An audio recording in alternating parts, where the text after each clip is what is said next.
Kardeş salam aleyküm kardeş. Bayramımız mübarek olsun. Necəsən?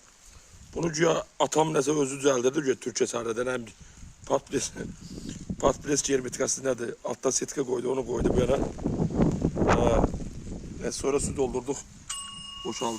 Abi de bak buradan buraya çevirdim. Böyle 10 santim bak böyle. Görsen.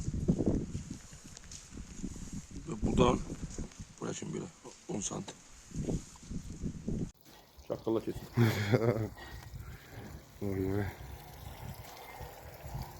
Böyle belki bu içindeki su bile saklıyor. Ha o biraz saxla da indi o işlətməyə ora bura qoy. Əli yumağı elə məzara. Ha qoy biraz Bir şey qalsın. qalmıyor böyle gör. Bu damızı qalamaq nə heç olmaz. Prosta ama altını düzəldərsən də bu vəziyyətdə. Ay bu da bu bir dakika. Ufuksun ne diyeceğim. Yəni bu vəziyyətdə bunun altı olmaz.